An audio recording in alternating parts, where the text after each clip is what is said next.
Esta tarde vamos a presentar pues, los resultados clínicos y también los resultados de investigación con una nueva tecnología que llevamos utilizando desde hace 2 años y medio, que es la elastografía, y que nos ha permitido mejorar los resultados que estábamos obteniendo con técnicas de fisioterapia invasiva como la punción seca o la electrolisis percutánea.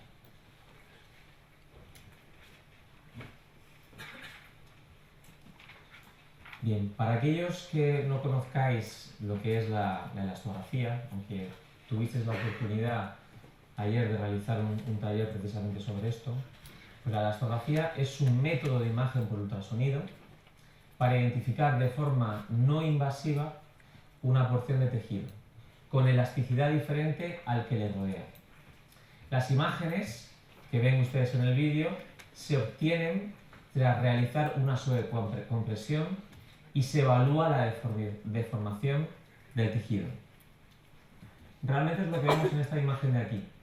Cuando realmente presionamos con la sonda el tejido, automáticamente el tejido que es evaluado cambia, se deforma y en función a ello devuelve una señal que es registrada por el ecógrafo y que la traduce en una escala de colores que veremos posteriormente en qué se traduce.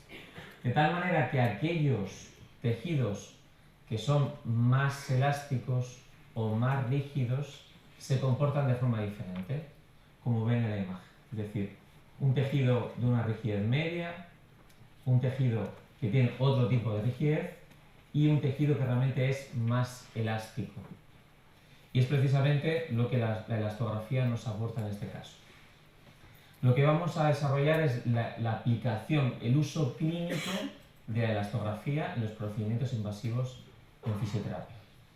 La elastografía no es algo nuevo en el campo de la medicina, porque se utiliza desde hace ya tiempo para detectar y clasificar pequeños tumores, como los tumores de mama o tiroides, que son entre 5 y 28 veces más rígidos que el tejido normal.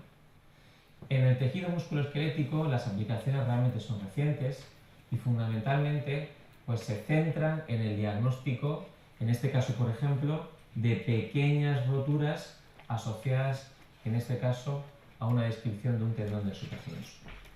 En fisioterapia, hasta fechas recientes, no teníamos estudios clínicos que realmente nos aportaran luz sobre la utilidad clínica de esta nueva herramienta que pueden ofrecer los diferentes equipos de ecografía. La escala a la cual hace referencia previamente es esta que ven ustedes aquí. Dependiendo de la tecnología, existen diferentes formas de expresar la resistencia, la rigidez, la elasticidad del tejido. Lo importante será que analicemos la escala y esa escala, que puede cambiar en color, marcará siempre un área más soft, más elástica y un área más dura, más rígida.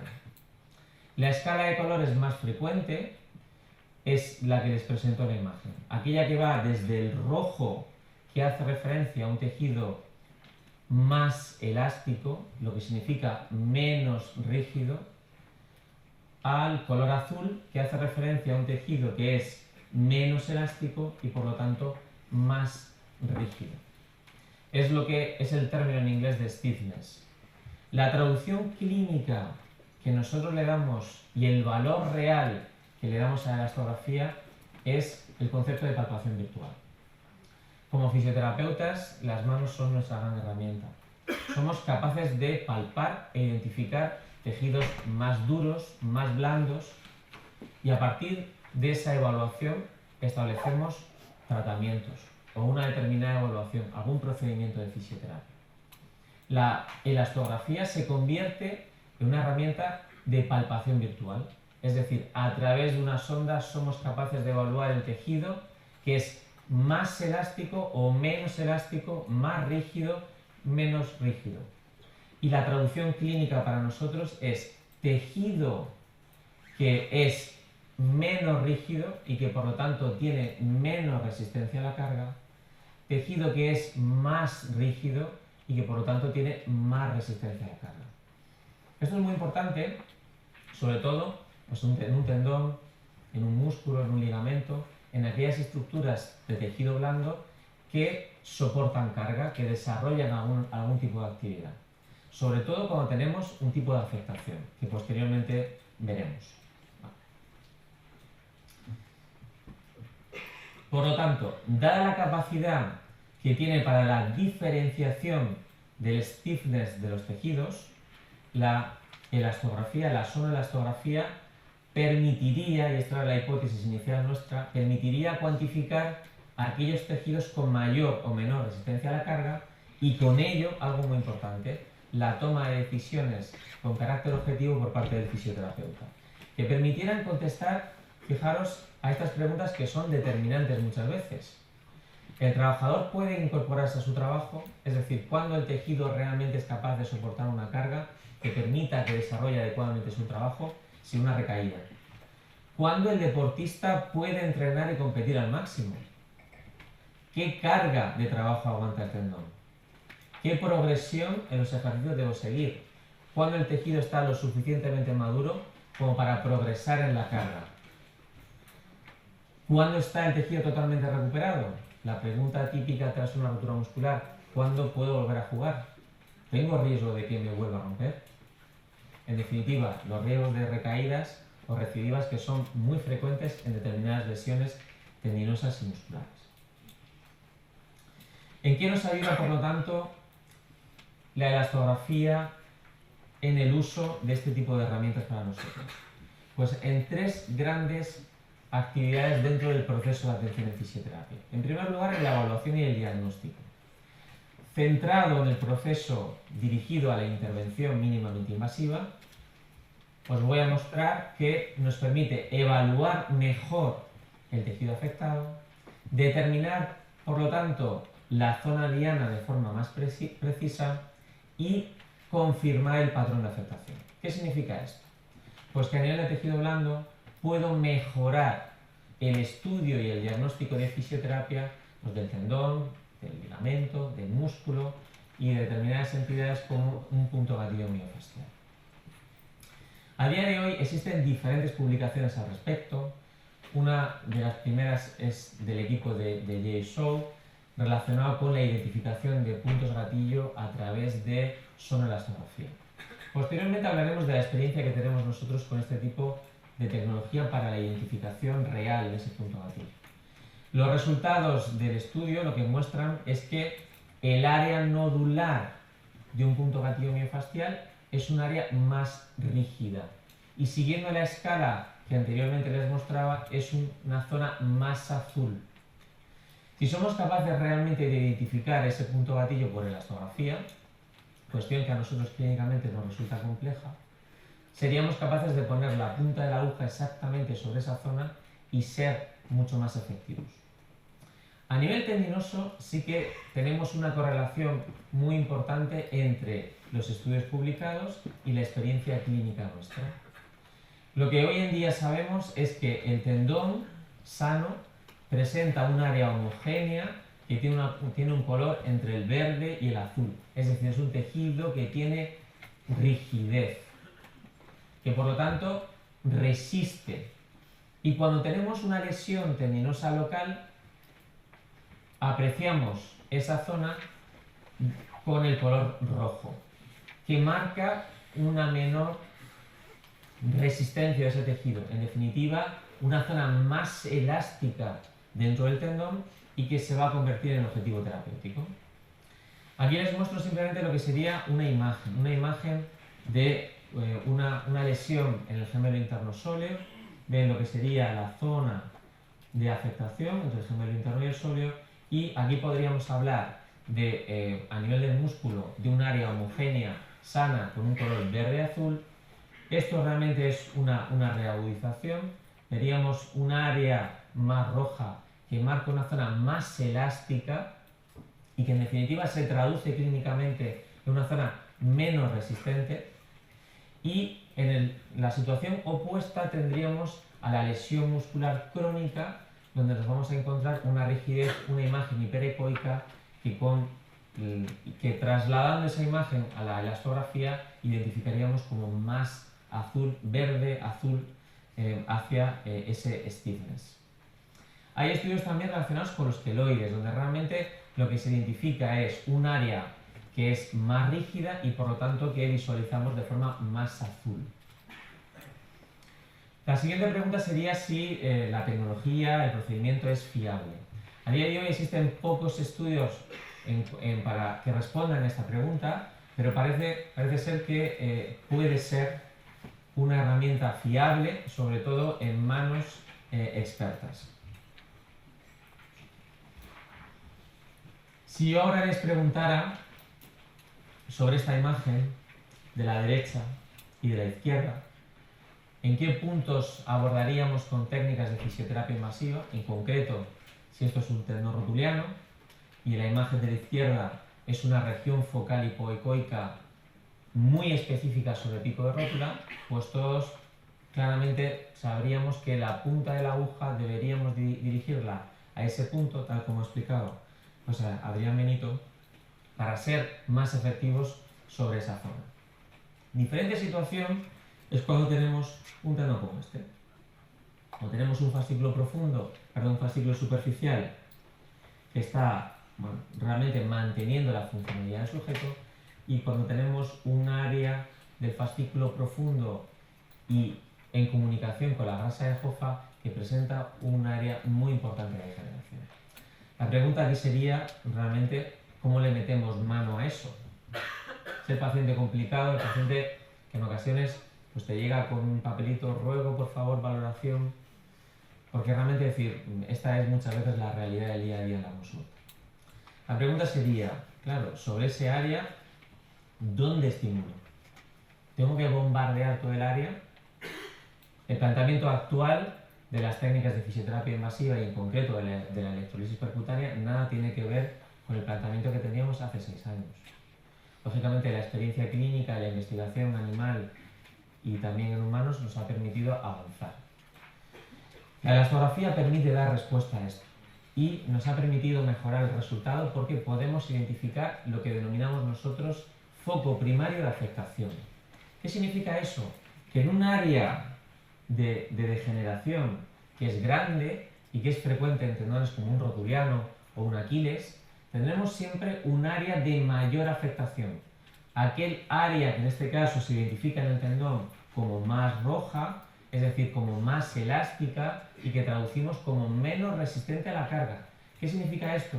Que cuando este paciente realiza un movimiento de golpeo del balón, o cuando baja una escalera, o cuando realiza un salto repetido, el área del tendón que está generando los síntomas es la que nosotros identificamos como menos resistente a la carga y que la elastografía nos identifica como más elástica. Tienen aquí diferentes imágenes de lo mismo, con tendones que aparentemente son muy feos, pero que tienen áreas de buena resistencia a la carga. Por lo tanto, la traducción sería que no es necesario estimular con las técnicas de fisioterapia invasiva un área tan amplia. No es necesario provocar un estímulo inflamatorio, una proliferación en un tejido que ya tiene una resistencia, porque precisamente es lo que estamos buscando. Lo que tendremos que añadir al estímulo local del área precisa que hemos identificado es un programa activo que permita mejorar las propiedades elásticas de un tejido que sí que está englobado en un área de degeneración. O bien utilizar otro tipo de corriente eléctrica, como puede ser un alto voltaje, que gracias a esa base galvánica interrumpida podría provocar un estímulo continuado de electrólisis sin provocar un dolor en el tiempo. Más ejemplos en este caso con un tendón conjunto epicondilio, es decir, la imagen paralela en modo B y el área crítica que seleccionamos. En este caso les muestro un vídeo de lo que sería una fascia plantar, también en un área pues, muy amplia y que realmente pues, nos permite identificar aquellas zonas críticas donde podríamos posteriormente dirigir el tratamiento. En definitiva, centramos el área y a partir de ahí podríamos buscar una estimulación. A nivel muscular, lo que nos encontramos son situaciones como esta. La imagen de la izquierda marca una primera ruptura muscular, un paciente que acude a la consulta 6 semanas después y que presenta esta imagen y que acude a valoración. La situación funcional en una jugadora de pádel semiprofesional es la idónea. Puede jugar, ha vuelto a la competición, no tiene ningún tipo de molestias, pero acude a valoración y lo que encontramos es esto: una imagen de una rotura que ha cicatrizado después de 6 semanas. Aparentemente es una imagen frecuente. ¿Cuál es el riesgo de que se vuelva a romper? Pues la imagen de la elastografía lo que nos muestra en concreto es un área pues verde-azul dentro de esa cicatriz que ha cicatrizado adecuadamente, pero hay áreas que son más elásticas, que están dentro de esa cicatriz, y lo que nos están marcando es una cicatriz laminar friable, es decir, una cicatriz blanda que tiene riesgo. La pregunta aquí es, ¿qué hacer? ¿Estimulamos de forma percutánea? ¿Reagudizamos para volver al inicio? ¿O bien marcamos un camino de remodelación con el ejercicio excéntrico y cualquier trabajo activo que se paute adecuadamente? Pues en este caso, dada la buena funcionalidad, se optó por que continuara con un programa activo y que en el caso de que tuviera una recaída acudiera a la consulta. Situación que se produjo 2 semanas después, donde vemos realmente esa reagudización y el patrón de elastografía que marca precisamente una reagudización con una zona más roja en este caso, que marca una zona más elástica, una zona con nuevamente menor resistencia a la carga. Esto se puede cuantificar y realmente los actuales equipos permiten medir pues dentro de ese área pues diferentes zonas que nos marcan a nivel de gráfica las áreas que en este caso tienen menos rigidez, son más elásticas, como esta, a continuación esta y a continuación esta, dentro de esa escala desde el rojo hasta el azul. Esto es muy importante porque nos permite tomar las mejores decisiones en el proceso de evaluación y diagnóstico y lógicamente dirigir el tratamiento específicamente hacia esas áreas críticas.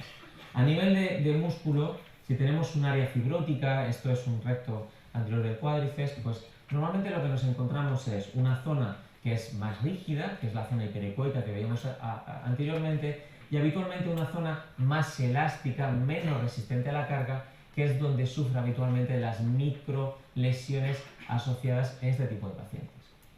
Dependiendo del objetivo, pues trataremos la zona roja buscando estimular una proliferación adecuada, o trataremos la zona azul, que es más dura, más resistente, intentando moldear con las técnicas de electrolisis percutánea esa zona para que sea más elástica y distribuya mejor la carga. Por lo tanto, evaluamos el tejido, determinamos la zona diana de forma más precisa y algo también muy interesante, nos permite confirmar el patrón de afectación. Si yo les preguntara a ustedes las diferencias entre estas dos imágenes de un mismo sujeto, pues me dirían que tiene un engrosamiento, esto es un tendón de Aquiles en el cuerpo medio y que prácticamente no hay diferencias. Clínicamente, y este es otro de los mensajes importantes, clínicamente son distintos y necesitamos correlacionar la imagen ecográfica con la clínica del sujeto, porque no pinchamos una imagen, pinchamos a un sujeto que tiene unos síntomas con una correlación a nivel de la imagen ecográfica. La imagen de la izquierda marcaba una clínica de alodinia, de dolor al roce mínimo, dolor simplemente con el roce de una sábana, a la mínima palpación. El tendón que ven en la zona de la derecha marca una no alodinia, una sensación de rigidez matutina, un dolor a la palpación profunda. Por lo tanto, tendones totalmente diferentes que estructuralmente son muy similares, pero que tienen una imagen distinta a nivel de elastografía. Esta imagen que marca una situación de afectación superficial en ese tendón que tenía esa alodinia y un patrón más irregular con zonas focales de color rojo, es decir, más elásticas, menos resistentes a la carga en el fascículo profundo. Por lo tanto, somos capaces de evaluar y de diagnosticar desde el punto de vista de la fisioterapia mejor las estructuras que tratamos con las técnicas de fisioterapia pasiva. A nivel de intervención, intentaré ir rápido, podemos definir que la utilidad se basa en 3 aspectos. Nos permite seleccionar las áreas de tratamiento, que es lo que yo denomino el ojo halcón. Seleccionar también el trayecto del abordaje, estamos siendo cada vez más específicos a todos los niveles, en las zonas de tratamiento, en las intensidades, en los tiempos, en los abordajes y lo que hemos definido nosotros como electrolisis percutánea elastográfica o sonoelastográfica, que es una aplicación en real time. Respecto al primer punto, si yo tengo una rotura como esta, donde veo ciertos puntos más elásticos con menos resistencia a la carga, me está definiendo exactamente dónde tengo que poner la punta de la aguja. Y realmente también nos permite, en el proceso de reevaluación, cómo va cambiando ese tejido con el paso del tiempo. Por lo tanto, la elastografía a nivel de la intervención es un 3M, es decir, mayor precisión, mayor seguridad y un mejor resultado. A nivel de la selección del abordaje, aquí podríamos plantearnos qué es mejor. Si un abordaje anatómico, que es el estudio que hemos hecho nosotros en cadáver desde hace ya bastantes años, o bien un abordaje sonoelastográfico.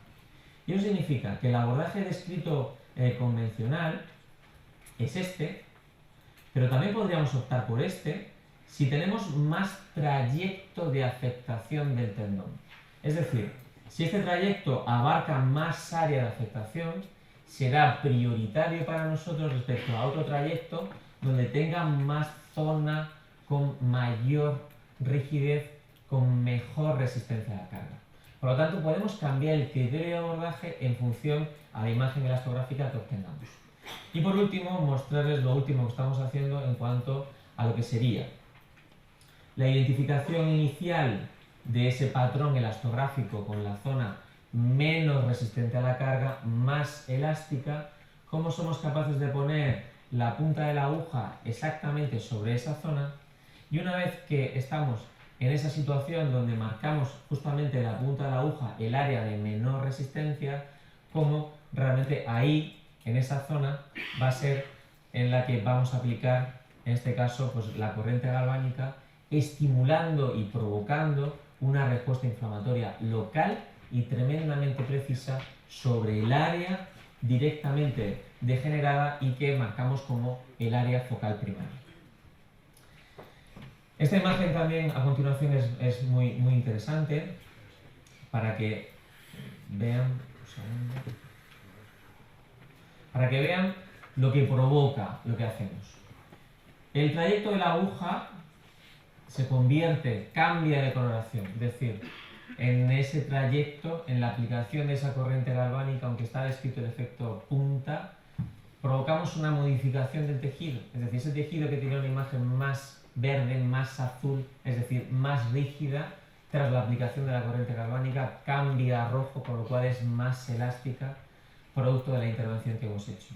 Lo que realmente nos interesaba era abordar específicamente ese área. Y esto realmente nos ha permitido mejorar los resultados. Menos sesiones, menos abordajes, menos dolor para el paciente. En cuanto a la reevaluación, pues aquí tendrían pues imágenes de esos cambios, desde la condición basal, tras la primera sesión, tras 4 semanas tras el inicio del tratamiento y a las 6 semanas tras el alta, y el patrón elastográfico que vamos observando. Y que realmente nos puede permitir a las 6 semanas tras el alta, cuando tendremos un tejido con mayor rigidez, con mayor resistencia a la carga, pautar una carga de trabajo mucho más adecuada y ser capaces de decirle pues, al jugador a nivel de deporte o al trabajador a nivel laboral que está en condiciones de volver a la práctica con menor riesgo. A nivel del tendón conjunto epicondilio, y con esto voy finalizando, les muestro imágenes de lo que sería un corte longitudinal con un área de afectación de una lesión intrasustancia, en un corte transversal, y cómo ese área se correlaciona con una zona más elástica, menos resistente a la carga, y que probablemente cuando esa persona estrecha la mano, empuja una puerta, aprieta un bote, es la zona del tendón que desencadena los síntomas. Ahí tienen esa imagen con el área de afectación que les describía y realmente los cambios. Los cambios que estamos viendo en modo B, y esto es la diferencia está entre verlo e imaginar. Y aquí desgraciadamente pues depende de la calidad de las estructuras y verlos, como sucede aquí, en condición basal, tras 4 sesiones de electrolisis percutánea, cómo realmente provocamos modificaciones y a las 6 semanas. Hay quien podría decirnos, bueno, es que esas imágenes realmente se pueden modificar, depende de la posición de la sonda. Esta imagen está cogida expresamente así por un detalle muy importante, que es ese espejuelo que está ahí y que realmente marca el corte idéntico en ese paciente en el proceso de evolución y cómo tras un estímulo somos capaces de provocar un estímulo, un cambio estructural.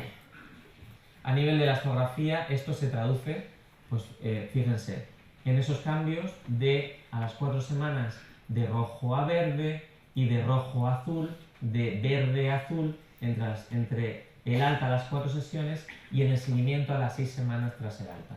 Es decir, el paciente en base al programa de ejercicios continuados provoca cambios, tiene cambios en el tejido. Más imágenes donde se muestra lo mismo, una imagen inicial, los cambios tras el tratamiento, con lo cual confirmamos que somos capaces de provocar cambios. En cuanto a la discusión y las conclusiones, la discusión la dejaremos si quieren para las preguntas, para la ronda de preguntas en la mesa redonda, y sí que me gustaría trasladarles algunas implicaciones para la práctica clínica. En primer lugar, desde nuestro punto de vista, la elastografía representa el desarrollo tecnológico técnico más importante en ecografía desde la imagen Doppler, con una aplicabilidad directa para las técnicas de fisioterapia invasiva, que se traduce para nosotros en una palpación virtual que permite evaluar de forma indirecta la resistencia de los tejidos blandos y que facilita la toma de decisiones al fisioterapeuta en la valoración del tratamiento. Muchísimas gracias.